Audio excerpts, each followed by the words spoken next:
আসলে ক্রিকেট ধ্বংস বলতে কি, আমাদের মধ্যে আমাদের যে ক্রিকেট খেলাটা এটা আমরা জনপ্রিয় আমাদের মধ্যে রয়েছে, কিন্তু আমরা কোন দেশের দালালির মাধ্যমে আমরা ক্রিকেট খেলতে চাই না।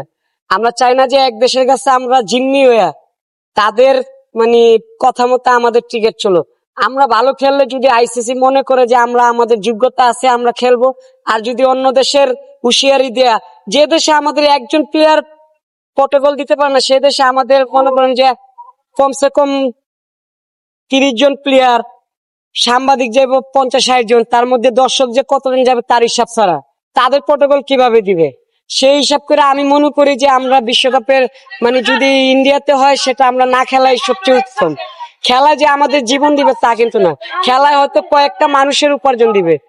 হ্যাঁ, ওই যে আমি বলবো যে কয়েকজন উচ্চাপন রাখছে যে খেলার জন্য ইন্ডিয়ার মাঠে গিয়ে খেলতে হবে, ইন্ডিয়ার মাঠে গিয়ে খেললে হয়তো আমরা একটা সীমিত একটা সম্মান পাবো, কিন্তু পুরা দেশটা আমরা অসম্মান হব।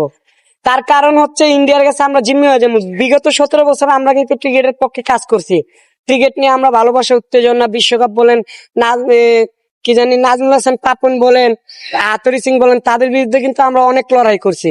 তখন আমরা ওই সরকার আমলে আমরা জেলও খাচ্ছি, নির্যাতনও হয়েছি। বিশেষ করে আমি প্রচন্ড নির্যাতন হয়েছি। আবার কয়েকজন ছিল এই যে হৃদয় ভার্সিটির, ও প্রচন্ড নির্যাতন হয়েছে। আমরা এত নির্যাতনের পরও কিন্তু আমরা ক্রিকেটকে ভালোবাসছি কেন? একটা বিশ্বকাপ পাওয়ার জন্য, একটা সম্মান পাওয়ার জন্য।